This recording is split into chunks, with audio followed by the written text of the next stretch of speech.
Welcome to the Futility Closet Podcast, forgotten stories from the pages of history. Visit us online to sample more than 10,000 quirky curiosities, from acting notation to a weighty legislator. This is episode 262. I'm Greg Ross. And I'm Sharon Ross. In 1968, Richard Proenneke left his career as a heavy equipment operator and took up an entirely new existence.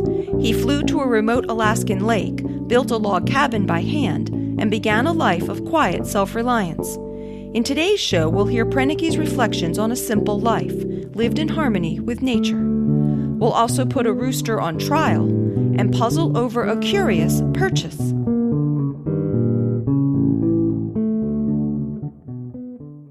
Richard Proenneke was born in Primrose, Iowa in 1916, and the Depression taught him industry, resourcefulness, and frugality. In his youth, he explored the western U.S. by motorcycle with a friend. He set out with $20 and came back with $10. When World War II broke out, he joined the Navy, where he worked as a carpenter, a heavy equipment operator, and a repairman, and he quietly developed a reputation as a mechanical genius. All of these traits were fitting him for a dramatic step he didn't know he'd be taking. In 1950, he went to Alaska to investigate starting a cattle ranch with a friend.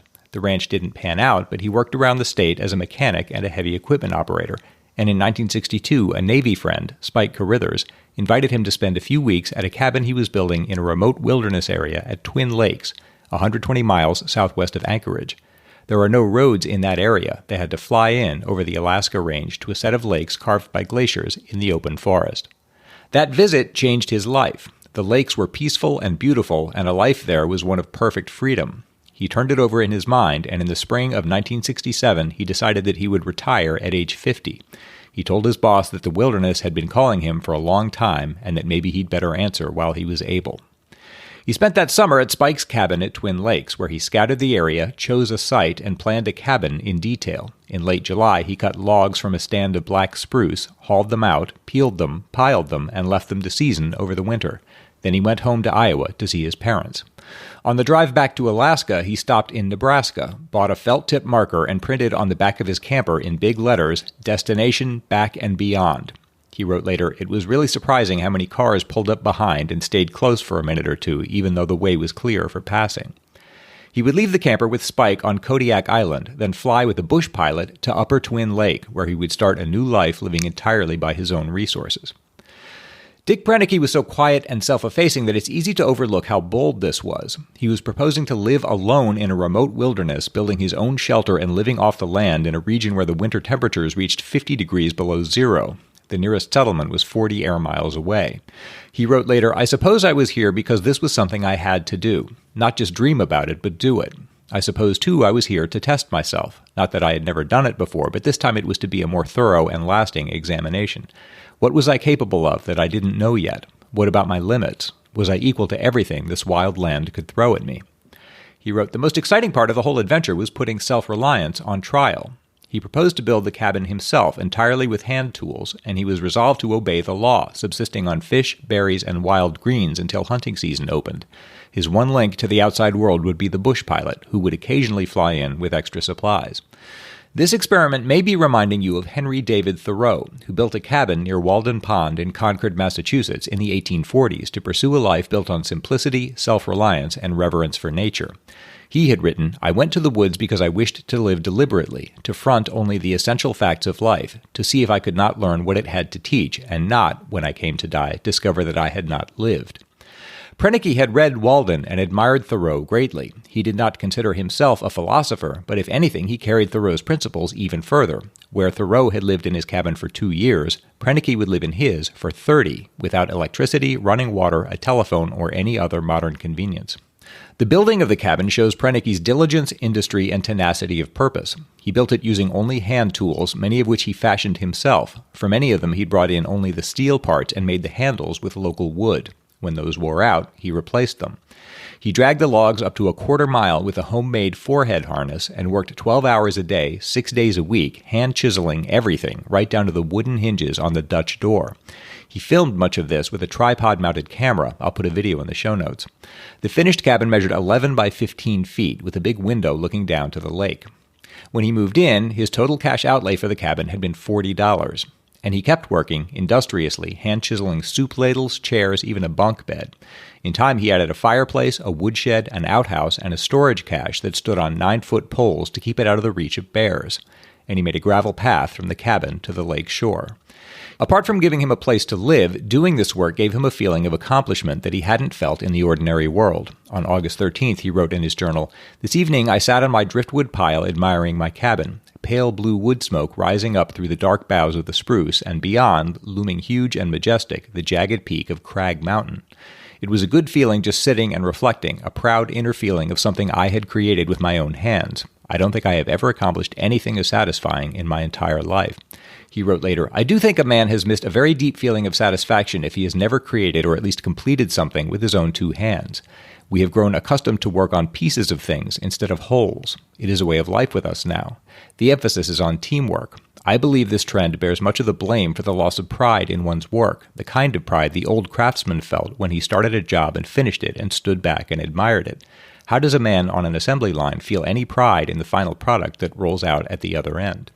In the months that followed, he began to explore the surrounding country. In his younger years, he'd been a hunter, but here on the lake, his views began to change. Killing a large animal would yield more meat than one man could eat. In his writings, he comes to regard the local wildlife as companions, fellow residents of the wilderness. In the end, he hunted game only twice, and only in the first year. After that, he salvaged meat that had been left behind by wolves or by trophy hunters. After scavenging the remains of one sheep left by a hunter, he wrote in his journal, "I prepared the ribs for supper. They were flavorful, but I was sure of one thing. The big ram they came from had roamed the mountains for a long time." In fact, he perpetually found himself cleaning up after hunters, removing not just animal carcasses, but garbage they left in the wilderness. He wrote, "Why men come into this big, clean country and leave it littered the way they do, I will never know. They claim to love the great outdoors, but they don't have respect for it. Beer cans, bottles, and cartons were scattered all over the place. Look at the sharp edges of the mountains in the crisp, clean air, and listen to the creek pouring water you can drink over the stones. Then look around and see all this junk. It's enough to turn a man's stomach." The summer had gone well, but as the weather turned colder, anyone else might have felt some qualms about remaining so far from help in such unforgiving circumstances. At the height of winter, there were 28 inches of snow on the ground, and the ice on the lake was 3 feet thick. But Proenneke's self-reliance carried him safely through. He passed the coldest months secure in his cabin, admiring the change of seasons. There he spent a lot of his time writing, and his writings echo Thoreau, praising a simple life immersed in nature. After a year on the lake, Proenneke wrote, "I have found that some of the simplest things have given me the most pleasure. They didn't cost me a lot of money, either. They just worked on my senses. Did you ever pick very large blueberries after a summer rain? Walk through a grove of cottonwoods, open like a park, and see the blue sky beyond the shimmering gold of the leaves? Pull on dry woolen socks after you've peeled off the wet ones. Come in out of the sub-zero and shiver yourself warm in front of a wood fire. The world is full of such things." He added, "I've seen a lot of sights from this old spruce chunk and have thought a lot of thoughts. The more I think about it, the better off I think I am. The crime rate here is close to zero. I forget what it is like to be sick or have a cold. I don't have bills coming in every month to pay for things I really don't need. My legs and canoe provide my transportation. They take me as far as I care to go." In Walden, Thoreau had written, "Most of the luxuries and many of the so-called comforts of life are not only not indispensable, but positive hindrances to the elevation of mankind." Proenneke added, "Needs, I guess that is what bothers so many folks. They keep expanding their needs until they are dependent on too many things and too many other people. I wonder how many things in the average American home could be eliminated if the question were asked, must I really have this? I guess most of the extras are chalked up to comfort or saving time. Funny thing about comfort, one man's comfort is another man's misery. Most people don't work hard enough physically anymore, and comfort is not easy to find. It is surprising how comfortable a hard bunk can be after you come down off a mountain." As the months lengthened into years, people sometimes asked if it was lonely living in the wilderness. He told them he was too busy to be lonely, and ironically, he had amassed an enormous number of friends. He welcomed visitors to the lake, and they always found him clean-shaven and his little compound spruce and well-kept. He would regularly wash even the gravel that he spread on the cabin's floor. He would reply to anyone who wrote to him, and he was able to stay reasonably well informed by reading magazines and newspaper clippings sent by friends and family. As word spread of what he was doing, some admirers began to make a pilgrimage to see him. Some of them made it an annual event. They found him writing, cooking, cutting wood, or working on the cabin and outbuildings. He came to know the surrounding country intimately well and would mark his birthday, the summer solstice, and New Year's Day with hikes to his favorite places. One year he wore a pedometer that registered 3,086 miles. But he never locked the cabin behind him, and he always left a map on the table with a pushpin that showed his destination, so that any visitors would know where he'd gone. He would say, "Mountains are a man's best friend, if he only knew it. You hike and climb every day, and you don't grow old." He was not physically large. He stood 5'7" and weighed 150 pounds. But his friends said he had an enormous constructive energy. He wrote, "I enjoy working for my heat. I don't just press a button or twist a thermostat dial. I use the big cross-cut saw and the axe, and while I'm getting my heat supply, I'm working up an appetite that makes simple food just as appealing as anything a French chef could create. I've seen grown men pick at food. They can't be hungry in the first place. Or maybe their food has been too fancy, and with all the choices they've had, they don't really know what they enjoy anymore." At the end of each day, it was enough for him to relax in a beach chair on the lake shore, where, he said, the view changed every 15 minutes. He made this life look easy, but it wouldn't have been possible without his special gifts. People who knew him praised his intelligence, adaptability, and industry, and his resourcefulness became legendary. Occasionally, he would help park personnel with their work, and one afternoon he was counting caribou calves with a wildlife biologist named Will Troyer. While they were working, the inseam of Proenneke's pants separated along its whole length, leaving it flapping along his leg. When Troyer asked him what he was going to do, Proenneke handed his clipboard to him and said, "I'm going to go visit a seamstress." And he set off toward the lake.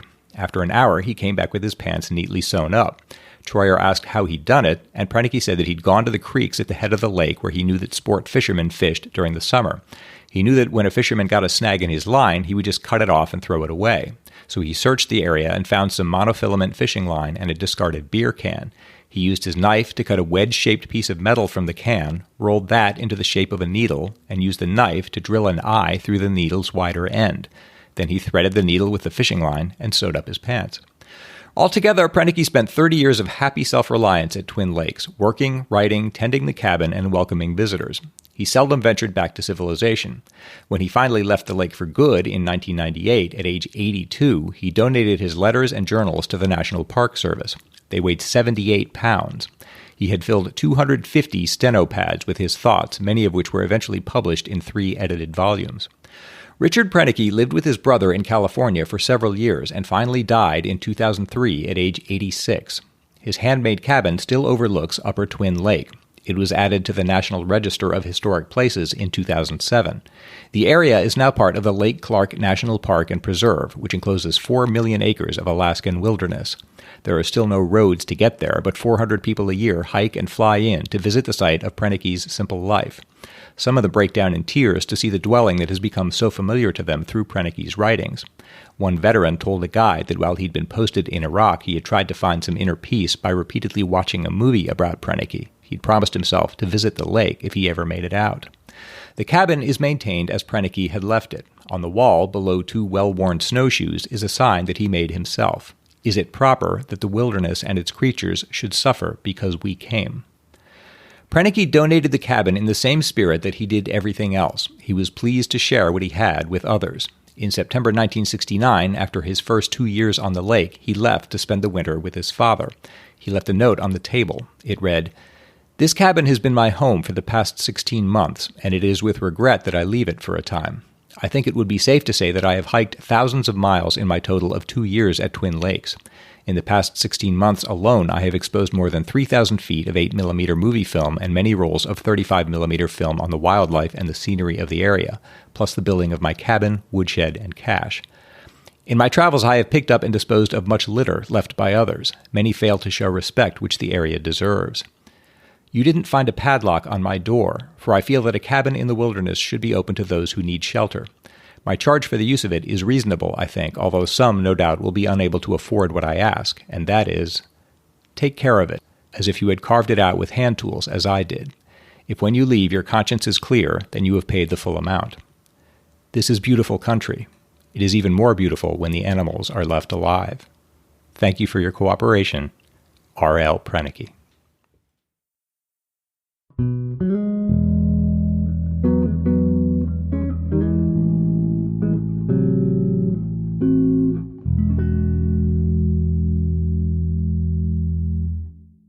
In episode 256, we discussed a few places in the U.S. with rather odd names, such as Dick Shooter, Slick Poo, and Beer Bottle Crossing in Idaho. Jesse Onlin wrote, Canada is full of places with strange names. You can easily find lists of dozens of them, but here are a few highlights.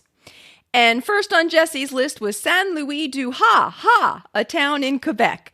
It's spelled with an exclamation point after each ha, which has earned it a Guinness World Record for the most exclamation marks in a town name. Apparently, there are other towns with one exclamation point, but having two is truly exceptional. We've talked in a couple of episodes about computer programs having trouble handling names or addresses that are atypical in any way, so I was wondering how they would handle a town that is several hyphenated words and multiple exclamation points. The town's population is about 1,400, so I know it's a long shot, but if anyone listening is from Saint Louis du Ha, please let us know how computer forms handle your town's name. That's kind of a pleasant name, though, you know? You could do worse than that. Ha! Also on Jesse's list is another place that includes hyphens but no exclamation points, and that's Head Smashed in Buffalo Jump in Alberta. This is now a UNESCO World Heritage Site, and I got to learn that a buffalo jump is a cliff formation that Native Americans used to drive buffalo over as a hunting tactic. So that one's not quite as pleasant. No. There's also Punky Doodles Corners, Ontario, which according to Wikipedia is known for its strange name and frequent sign theft.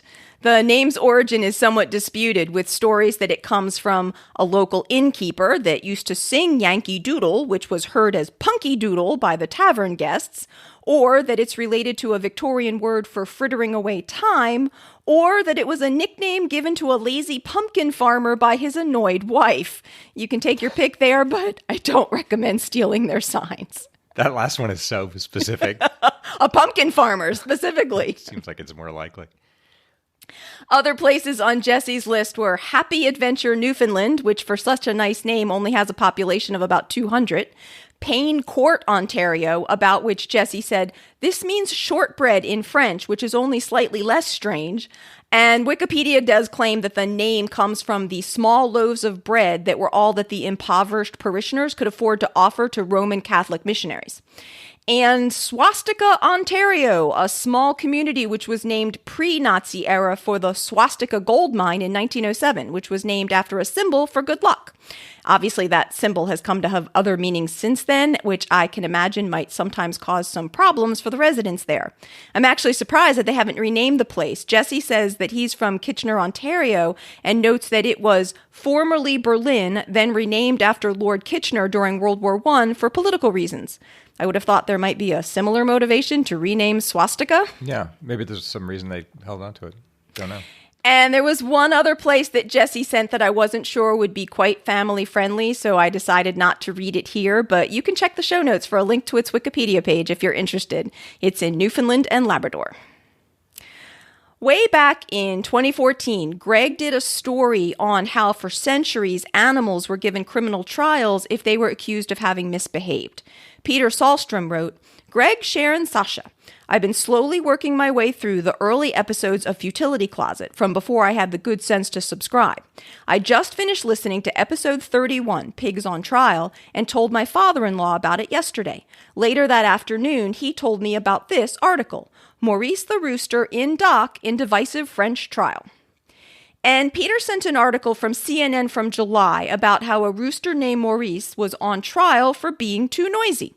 Maurice lives in the village of Saint-Pierre-d'Oléhon with his owner Corinne Fassot, two of whose neighbors started complaining about Maurice's crowing 2 years ago. This case has gained a lot of attention in France and is seen as symbolizing the country's urban versus rural divide, as a city-dwelling couple want to be able to sleep in peace in their vacation home, while others feel that the rooster, one of France's national symbols, is a natural part of rural life. The mayor of Saint-Pierre-d'Oléhon told CNN that he sees the case as an example of deeper issues, saying, the problem is that we no longer tolerate each other. And he added that traditional sounds of the countryside should be protected. He's quoted in the New York Times as saying, we have French values that are classic and we have to defend them.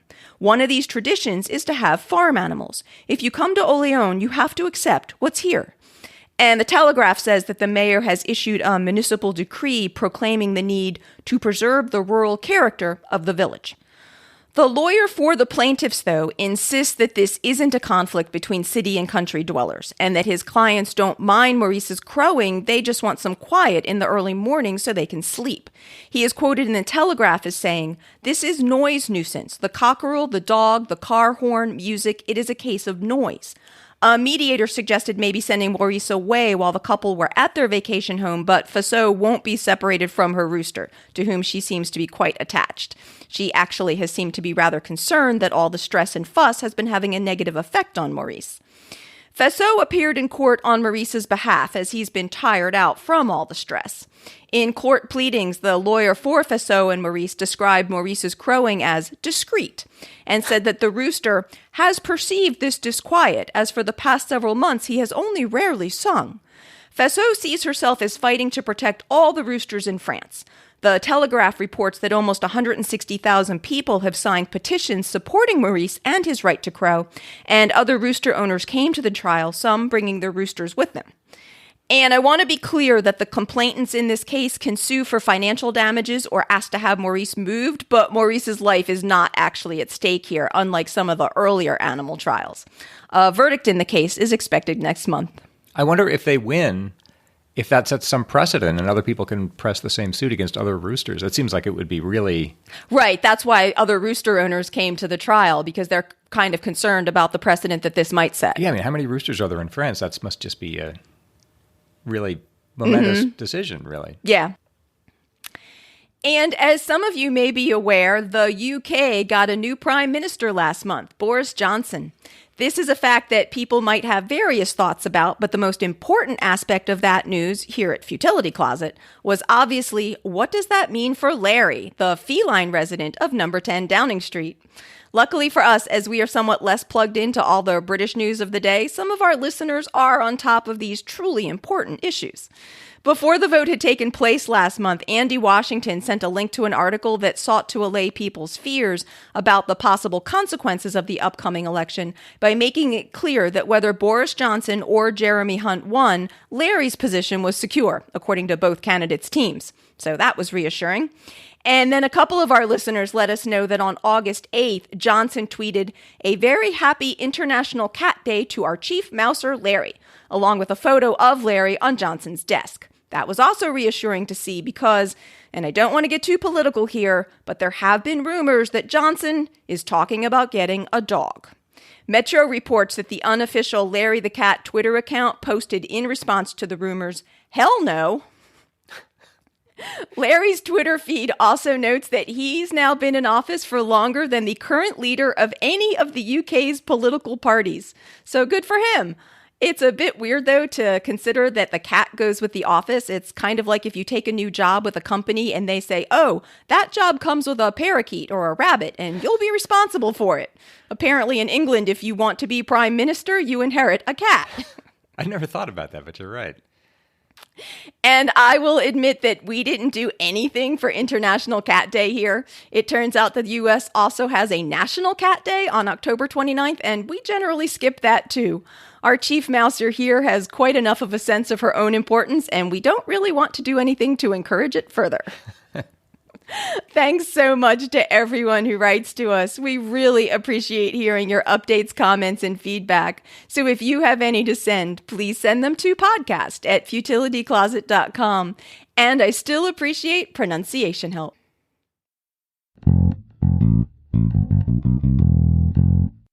It's Greg's turn to try to solve a lateral thinking puzzle. I'm going to give him a strange sounding situation, and we're going to see if he can work out what's going on, asking yes or no questions. I adapted this puzzle from one that I saw in Edward J. Harshman's Fantastic Lateral Thinking Puzzles. Jill and Mac both made a similar purchase. Several months later, Jill has not received anything for the money she paid, while Mac has received something of considerable value, worth several times more than the amount he paid. But Jill is quite content with the situation and feels herself to be actually better off than Mac. What had they bought? Wow. They both bought the same thing? Yes. Okay. They're human beings. Yes. By buying, we mean what I think of as buying. Yes. Does this involve gambling, would you say? No. Or investing? In other words, would you... Well, answer that question. I don't think so. I mean, it's not that he got a better return than she did on the same thing somehow. I don't think you'd say that. You wouldn't say that. Okay, you say they both bought the same thing. But what he bought had a higher value after a certain period of time? Is that how you put it? No. Several months later, Jill has not received anything for the money she paid, while Mac has received something of considerable value. So they both paid money for something and received... He's received something and she hadn't? Would you say that? Correct. So she hasn't received anything at all? Yes. It's not that she got something that had little value. Right. You wouldn't say that. I wouldn't say that. They both paid money. Yes. He received something that was... But she considered herself better off than... Yes. She considered him. Yes. All right. Is this a physical, tangible object? No. Is it a service? I'm not sure. I don't think so. Okay. It's a very entertaining look on your face. Yeah, I'm not sure how you categorize this, and I can't ask you, so. But he received it and she hadn't, you would say. Yeah. Well, I wouldn't say that. I wouldn't really say that. She'd received nothing and he'd received something. That's correct. I would say that. I'll agree to that. All right. Would it behoove me to try to figure out what this thing is? Or would it be better off to guess why she thinks she's better off? Or maybe you can't tell me either, both, together, I don't know. Because guessing like objects or things can be... Yes, but I said it's not an object or a thing. Yeah, but you also said it's not a service. I guess it would depend how you define service. I mean, because service can be defined pretty broadly in some ways. I don't know. Did this whole business involve other people besides those two? Not directly. I'm thinking like a chain letter or something, or those, that have sort of a multiplying effect. Oh, yeah, no. Not that sort of thing. I mean, you'd have to say there's other people involved, because if you purchase something, you're purchasing it from human else. beings, right. but nothing more direct than that. Okay. I suppose this doesn't matter. Did they both buy what they bought from the same source? They may or may not have. It doesn't matter. Okay. Well, it's hard to go about guessing something that's not an object or a service, or an investment. So I think investment might be the closest. Is she considers herself better off than him? Is that because Yes. she thinks he's had some misfortune that he doesn't recognize? Because she's sort of flat even, right? She's where she was when she started. No, because she's paid money. All right. But she considers herself Better off. better off than him? Yes. Because she thinks he sustained a greater loss than she has. She's out the price of whatever she paid, Yes. but that's it. Yes. Does she think she's better off than him because he's somehow incurred a greater loss even than that? I would say yes, in general, to that. Because he's taken possession of this thing, whatever it No. is? Not because of that. She doesn't consider that a misfortune, say. She doesn't consider what he received back to be a Yes. misfortune. Correct. Is she thinking of the future No. when she thinks that? No. So she paid money and she hasn't got anything for it. Does she expect to get something still? I think she's probably hoping she won't. If she received what she saw him receive, she'd consider that a bad outcome. She would consider that a bad outcome had occurred. If she were in a position to receive what Mac had received. Are their genders important? No. Is the time period important? No. Why do I want to ask? Does this have to do with illness or disease or something? Some kind of actual physical harm? No. But that's kind of on the right track. So, when Mac, his name's Mac? Yeah. Received this thing, or Yeah. whatever it was, that had some effect on him physically, would you say? No. Did it endanger him somehow? No. I'm trying to work out why she thinks she's better off if he got something valuable. Yes. Yes. And she knows that. Yes. And I said that if she were to receive something similar, then something bad would have Happened. had but not to have happened to her. to her. Yeah. Okay. And that's why she doesn't want to receive something similar. Okay. So let's say that happened. Let's say she did get it. Okay. And this bad outcome consequence did happen to her. You've got the timing wrong of that. She ordered something, paid for it. I wouldn't say she ordered something. She purchased something. Okay. She purchased something. Yes. And let's say she did receive it. Okay. Can we say that? Sure. And it sounds like she would consider herself worse off for receiving it. Yes. Is that because of it wouldn't be physical harm that occurred that came to her, right? Right. Would it be some damage to her, I don't know, possessions or home or car or house or something? Yes. And that's why she'd feel worse off. Yes.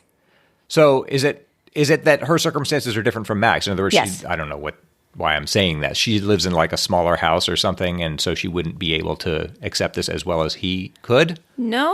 I don't quite know what I'm asking, but you see what I mean? Her circumstances are different than Max, and she's happy about that. She's happy about that today, but if she receives what she purchased tomorrow, yes, she'll be unhappy. Yes. So I'm trying to work out, is that because, it must be, because her physical circumstances wherever she lives, I guess, are different from Max. So she couldn't take delivery of whatever this thing is. No, that's not correct. Remember, it's not an object or anything. No, but I have to call it something. Sure. Investment was the closest when you were trying to categorize it. Okay. So they both paid money hoping to get some return or benefit for that.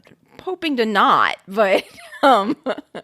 Insurance. Yes. They both bought... Oh, and he had some misfortune and got a big payout. Yes. And she's glad she didn't break her leg or whatever. Yes. He lost most of his possessions in a big fire and nothing important has happened to her, so she's feeling better off. That's a perfectly valid puzzle.